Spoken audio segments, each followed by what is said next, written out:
My manipulative brother was stealing from our dying mom, so I exposed him and she kicked him out. He returned to steal from her again, so this time I called the cops, and that's when my mom revealed a disgusting secret about him. My mother was dying from lung cancer, and I remember walking in on my brother stealing her opioid patches which she needed for pain relief. I demanded to know what he was doing, and although he denied it at first, I kept pressing him until it eventually got too much for him, and he blurted out, "Fine, I am stealing them. And guess what? I do it every night. Each time she goes to bed, I walk in, kiss her forehead and say goodnight, mommy, then reach under her bed and steal a few more. Is that what you wanted to hear?" But that wasn't it. He even went as far as convincing our mom that she was misplacing her patches and helped her look for them. I asked him why, and he explained that he's selling them, as apparently he owes money to some really bad people. His logic was that mom will die anyway, so he may as well save his own life. According to him, it's what she would want. That was the moment I lost it and began yelling. I called him pathetic, a coward, a disgusting excuse for a son, and that's when the door swung open and our mom walked in. She looked weak and frail, and I knew that the truth would crush her at that moment. She started asking what was happening relentlessly. I stayed silent, but she demanded that I tell her. I looked around and quietly told her that Jake was stealing her patches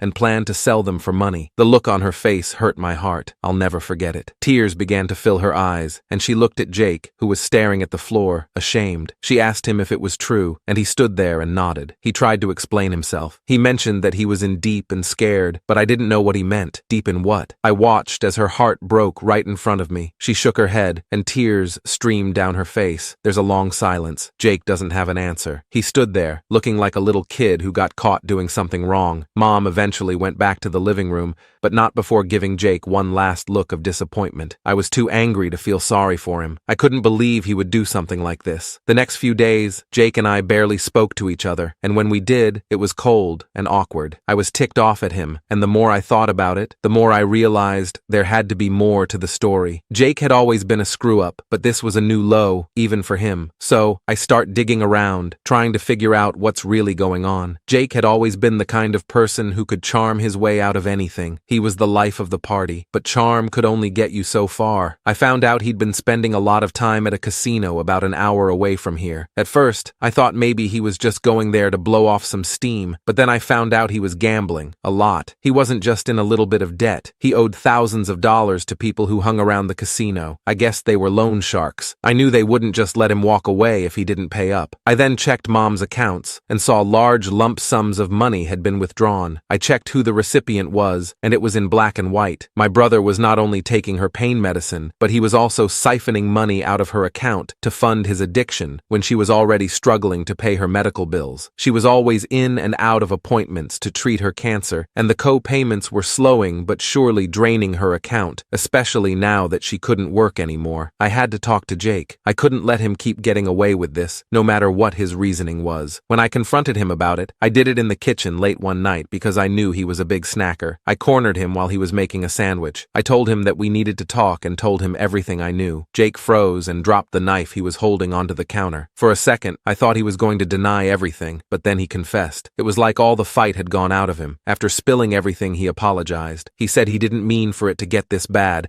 and thought he could handle his addiction, and now he didn't know what to do. He told me that they would end him if he didn't get them their money by next month. He slumped down into one of the chairs at the kitchen table and buried his face in his hands. I just stood there and stared at him. I wanted to feel sorry for him, but I couldn't. Not after what he did to Mom. I told him that he needed to leave. He couldn't stay here and keep stealing from Mom. Jake didn't argue. He just nodded, looking defeated. He packed up his things and left, and for a moment, I felt a small sense of relief. At least he wasn't here to cause any more trouble. But that relief didn't last long. Mom's health started getting worse. The cancer was spreading, and the patches weren't enough to keep the pain away anymore. She was in constant agony, and there was nothing I could do to help her. It crushed me watching her suffer like this. She asked me to forgive Jake, but I couldn't. Every time I thought about what he did, it made my blood boil. I tried to focus on taking care of Mom, but it was hard. The anger messed with my sanity. A few days later, I heard a noise in the house. It was late, and everyone should have been asleep. I got up and went to check, and I found Jake running around the house and throwing things in a bag. He threw any electronics he could find and all our valuables in his sack. After he rummaged through my stuff, he tried to steal more of Mom's things, jewelry, cash, anything he could get his hands on. I saw red. I grabbed him by the arm and yanked him away from the dresser. I yelled at him, and he said he was sorry and begged for one more chance. He said he needed the money that night, or he would be done for. I didn't care. I told him that I would call the police. He begged that I didn't, and said that the people he owned would come for us if I did. I almost believed him, but reached for my phone and dialed anyway. But before I can hit call, Mom's voice echoed down the hall. She used all the strength in her body to tell us to stop. She stood there, barely able to keep herself upright, her face twisted in pain. Seeing her like that, knowing how much she's suffering, broke something inside me. I had to protect her. I called the police, and they came and took Jake away. As they're dragging him out, he looks at me, betrayed. With Jake in jail, the house was quieter. Mom's condition felt like it was getting worse by the day. The doctors said there was nothing more they could do. I could see she was hanging on by a thread, and all I could do was try to make her as comfortable as possible. One afternoon, as I sat by Mom's bed, she said she wanted to spend a day together, just the two of us. I was surprised given how weak she had been lately, but she looked better that day. She looked energetic, and I hadn't seen her like that in so long. She wanted to visit some of my favorite places from when I was a kid, which we hadn't visited in years. We started the day at the old ice cream shop downtown, with worn-out booths and the bell that jingled when you walked in. The same lady who had served us when I was little was still behind the counter. Her face was more wrinkled, and her hair had turned gray. She handed us 2 scoops of our favorite flavors. We sat in our usual booth by the window, and for a moment it felt like I was 10 years old again, laughing with Mom as the ice cream dripped down the cone. Afterward, we drove to the park where I used to play as a kid. The swings were still there, but they looked smaller now. We walked along the path, and as we passed the old playground, memories of summer days filled with laughter and scraped knees came rushing back. After a successful day, we drove home, and I helped her into the living room. She took a deep breath and told me that she had news to tell me. She said the doctors said that the cancer was more aggressive than they had initially thought, and she didn't have much time left. I felt my heart sink. All the joy I felt during our day was sucked out of me. I tried to speak, but the words wouldn't come. She squeezed my hand and told me she needed to ask me something important. She wanted me to forgive Jake. She knew what he had done, but she didn't want to leave this world with her sons at odds. She said she understood how angry and hurt I was, but she asked me to try, for her sake, to let go and find a way to forgive him. It was her last wish, and the one thing she wanted more than anything else. She then asked me to forgive her. I asked for what? I told her that she hadn't done anything wrong to me, and I saw the tears form in her eyes. She said that she needed to come clean about my father. Our dad left us when I was 5, and Jake was 3. I didn't understand why he left, but I've hated him ever since. She confessed that he didn't leave us because he didn't love us. He left because he was in deep trouble since he had a gambling problem, just like Jake. She kicked him out to protect us from the people who were after him. I asked her why she didn't tell us, and she said that she didn't want us to feel like he had chosen his addiction over us. She then said she also didn't want us to worry. She thought if she kept it from us, we would grow up without the pain of him being there, and now she could see she was wrong. The weight of her words sunk in, and I realized that Jake was just following in our dad's footsteps. He was trapped in the same cycle of addiction, and Mom tried to protect us from it, but it was too late now. A few days later, Mom's health took a turn for the worse. I rushed her to the hospital, but it was clear that there was nothing more they could do. She passed away peacefully, but the loss felt unbearable. At her funeral, I stood there filled with anger and sadness. Jake was let out of jail to attend, and when I saw him, all the emotions I'd been holding back came rushing out. I told him I couldn't believe he had done this to her. He stole from our dying mother. Jake looked hollow. His eyes were glossed over. He tried to apologize and explain that he learned his lesson, but I couldn't hear it. It hurt too bad. I told him I never wanted to see him again, and his face dropped even lower than before, but I didn't care. I turned my back on him and walked away. After the funeral, I decided to cut Jake out of my life for good. Weeks turned into months, and I tried to move on with my life, but it wasn't easy. Every time I closed my eyes, I saw Mom's face, the look of pain and betrayal when she found out what Jake had done. I tried to focus on anything that would keep my mind off what happened. I started seeing a therapist, hoping it will help me work through the anger and the pain. It helped a little, but there's still a part of me that couldn't let go of what Jake did. I couldn't forgive him, no matter how much I wanted to. I kept thinking about what Mom said, how Dad had the same problem, how she tried to protect us from it, but it didn't make it any easier to accept what happened. Jake tried to reach out to me a few times. He sent letters from jail. I read them, but I didn't respond. I knew he was sorry, but it didn't change what he did. Eventually, the letters stopped coming. I didn't know if he gave up on trying to make things right, or if he accepted that I didn't want anything to do with him. One day, I got a call from the warden at the prison where Jake was being held. He told me that Jake had been involved in a fight and that he was in the hospital. I hung up the phone, and for a long long time, I sat there staring at nothing. Part of me wanted to rush to the hospital to see if Jake was okay